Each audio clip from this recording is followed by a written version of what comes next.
If you had to replace your service manager tomorrow, could you promote from within, or would you be scrambling on Monster or Indeed or Craigslist? And so many HVAC companies don't have a leadership pipeline. They have a hiring habit. And so in this chart, I want to show whether your company is building leaders or just, renting them, and they're in the door, in and out. And so it's a pretty straightforward example.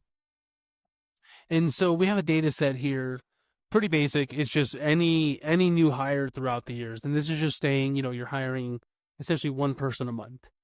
And so you have what is the business type, what is the role, what is the department, when did you post it, when was it filled, and then external, internal.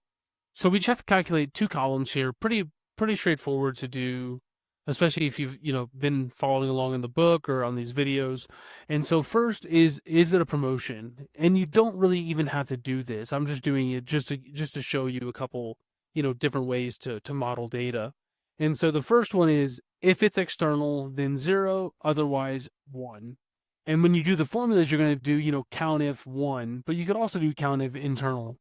And so the way we do this, and I'll just redo it here, equals if this equals external, then 0, meaning it was not a promotion, otherwise 1. And you can see that this is the same as this. And then finally, we just need the end of the month, and we're going to do it off of the fill date. So EO month, because we're going to roll this up by month.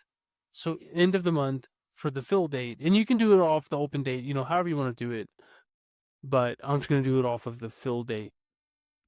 And so you can see you have that here. And now this matches this, and this matches this here. So I'm going to delete this. I just wanted to show you how to do it. And so now we need to get a unique list of the months, and then how many job postings were there, and then was it an external or an internal hire, and then what percent was internal.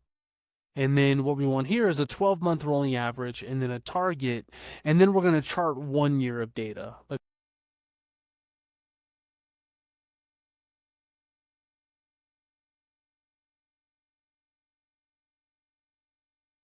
a unique list the end of the month here.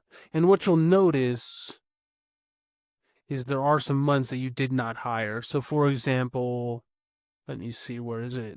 Right. So November of 25, there nobody was hired.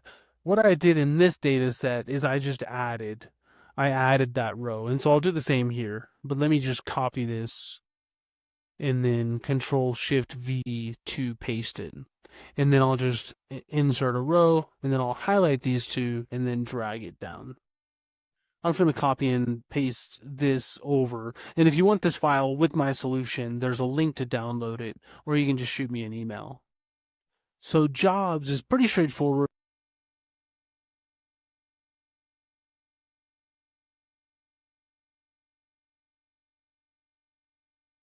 How many times is that in the data set? Because each time it's in a data set, that is a job. So there, comma, B3.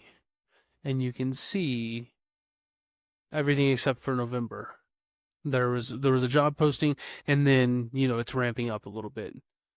So now what we need to do is just count the number of times there's a 0, right, or a 1. And again, remember in the beginning I told you you could just count the number of times it says external.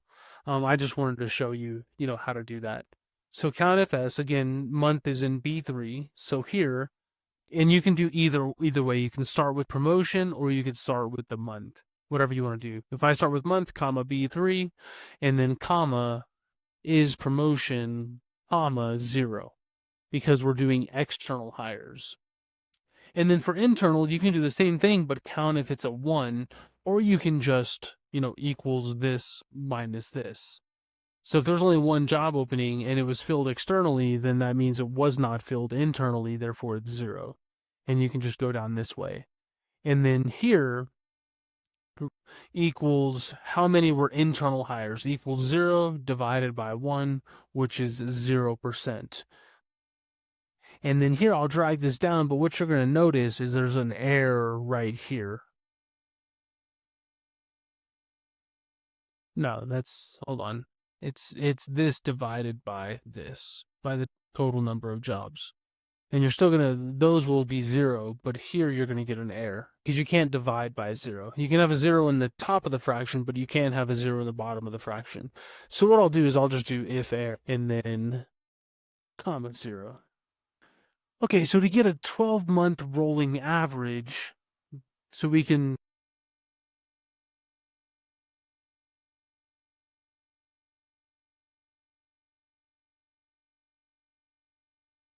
start here and do the 12 months before.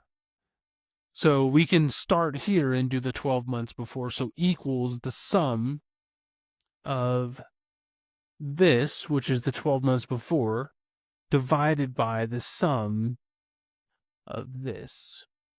And then you can just double click that down. And then I'll do a percent. And then say you have a target of 25%. And then underneath that, I'll do equals above. And then double click that down. Now you have a changing cell. Okay, so let's create this chart here. And so what we're going to do is we're going to have a stacked column, meaning like this. You can see it's stacked. And then we're going to have a 12-month rolling average, which is the orange line, and then a benchmark, which is the black line. So the way we do this, highlight month, hold down control, and then highlight external, internal, and percentage. You can also do 12 month. You just do everything if you want. And there's a little bit of housekeeping on this one to update it. And so go to insert recommended charts, and you're going to see weird looking charts. But I will show you how to fix everything. Go to combo. And for 12-month rolling and for percent 12-month rolling and target, we want lines. And then from here, yeah, I'm doing this wrong. This, and then external, internal, and we're not doing the percent. We're doing a 12-month moving average. So insert, recommended charts, all charts, combo, and then now you can see, okay, so we don't want a clustered column. We want a stacked column. So do the second one here. Stacked column, internal rolling, and target, we want that on the secondary axis, just like this. And it's still not right because we just have to sort of change some of the stuff here.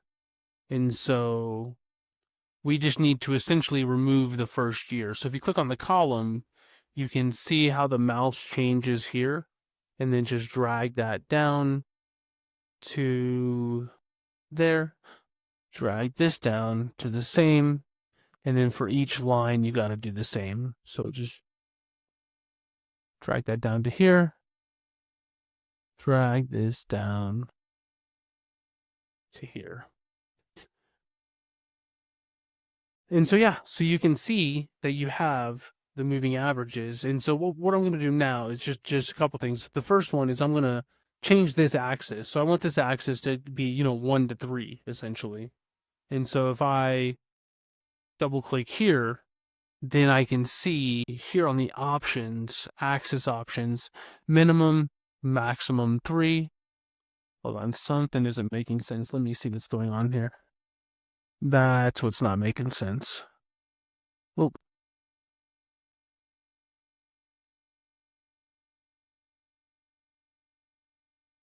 okay, yeah, because it didn't make sense. It should be stacked, right?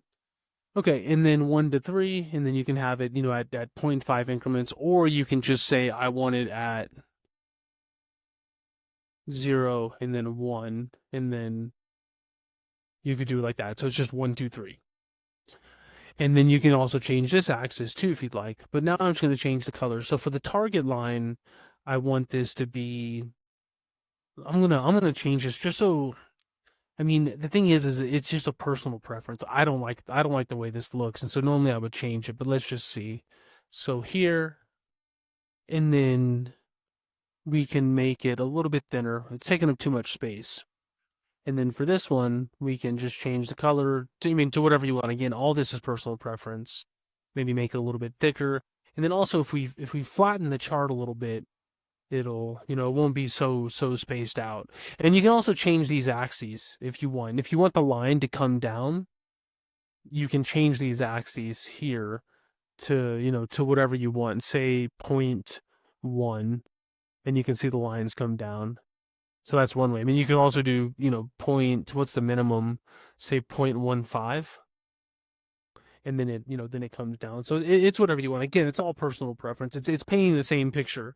You blue is the one higher external, internal, external, and then here is 1 and 1, and then the dotted line is the benchmark or the target, and then the orange line is the actual. So when the orange is above the black, it means you're promoting internally more, you're above target, which is good.